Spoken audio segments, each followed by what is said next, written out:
Final election ballot പേപ്പറിൽ തങ്ങളുടെ party സ്ഥാനാർത്ഥികളുടെ പേര് വന്നതിന് ശേഷം ഇനി മുതൽ അവർ തങ്ങളുടെ സ്ഥാനാർത്ഥികളല്ലെന്നും അവർക്ക് വോട്ട് ചെയ്യരുതുമെന്നും പറയേണ്ട ഗതികേട് കഴിഞ്ഞ ലോക്സഭാ തെരഞ്ഞെടുപ്പിൽ കോൺഗ്രസിനുണ്ടായി. ഫൈനൽ നോമിനേഷൻ ഡേറ്റിന് ശേഷം സ്ഥാനാർത്ഥി മറുകണ്ഠം ചാടിയതിനാലാണ് കോൺഗ്രസ് പാർട്ടിക്ക് ആ ഗതികേടുണ്ടായത്.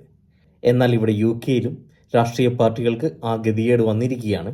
സ്ഥാനാർത്ഥികൾ മറുകണ്ഠം ചാടിയതിനല്ല, മറിച്ച് ഇലക്ഷൻ ചൂതാട്ട വിവാദത്തിൽ ഉൾപ്പെട്ടതിനെ തുടർന്നാണ് അവർക്കിപ്പോൾ സ്വന്തം പാർട്ടിയിൽ നിന്ന് തന്നെ അവഗണന നേരിട്ടുകൊണ്ടിരിക്കുന്നത്. UK പൊളിറ്റിക്സ് ഫോളോ ചെയ്യുന്ന ഏതൊരാൾക്കും മറക്കാൻ പറ്റാത്തൊരു ദിവസമാണ് മെയ് 22 എന്നുള്ളത്. ഭരിക്കാൻ 6 മാസം കൂടെ ഉണ്ടായിട്ടും മഴ നനഞ്ഞുകൊണ്ട് ഒരു ബ്രിട്ടീഷ് പ്രധാനമന്ത്രി താൻ നയിക്കുന്ന ഗവൺമെന്റ് പിരിച്ചുവിടുകയാണെന്നും ജൂലൈ 4-ാം തീയതി ജനറൽ ഇലക്ഷൻ നടത്താൻ പോകുന്നു എന്നുള്ള പ്രഖ്യാപനം നടത്തിയ ദിവസമായിരുന്നു അന്ന്. ലൂസിഫർ സിനിമ രംഗങ്ങൾ പോലെ തന്നെ ഡ്രമാറ്റിക് ആയിരുന്നു അന്ന് നമ്പർ 10 ഡൗണിംഗ് സ്ട്രീറ്റിന്റെ മുമ്പിൽ നടന്നത്.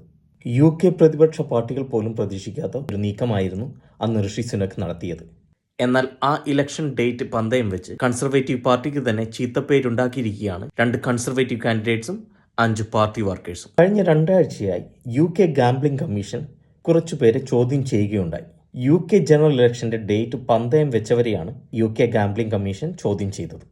UK-യിൽ വാതുവെപ്പ് ലീഗലാണെങ്കിലും അതിന് റെഗുലേഷൻസ് ഉണ്ട്. പൊതുപ്രവർത്തന രംഗത്ത് പ്രവർത്തിക്കുന്ന ആളുകൾക്ക് അവരുടെ പ്രവർത്തന മണ്ഡലങ്ങളിൽ നിന്ന് ലഭിക്കുന്ന സൂക്ഷ്മ വിവരങ്ങൾ പന്തയം വെക്കാൻ പാടില്ല എന്നുള്ള നിയമമുണ്ട്. എന്നാൽ ആ നിയമങ്ങളൊക്കെ കാറ്റിൽ പറത്തിയാണ് ജൂലൈ 4-ാം തീയതി ഇലക്ഷൻ നടക്കുമെന്നുള്ള വാർത്ത നേരത്തെ അറിഞ്ഞ ഈ സ്ഥാനാർത്ഥികളും വർക്കേഴ്സും പന്തയത്തിനിറങ്ങിയത്.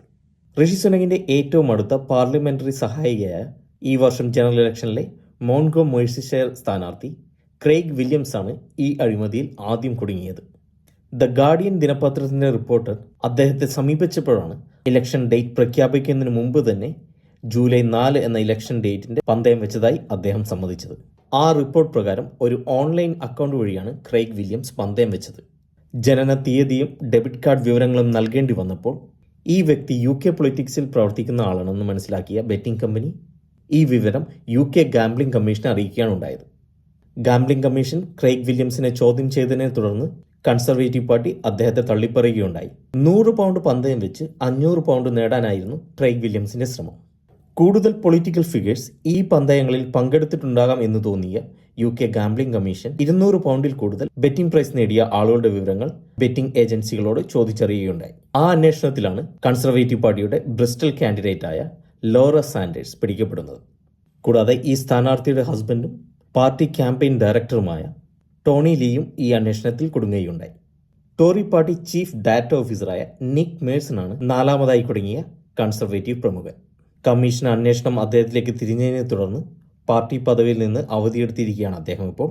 Conservative cabinet minister for Scotland ആയിരുന്ന അലിസ്റ്റർ ജാക്ക് ആണ് അഴിമതിയിൽ പിടിക്കപ്പെട്ട 5-മത്തെ പ്രമുഖ കൺസർവേറ്റീവ് പാർട്ടി വർക്കർ.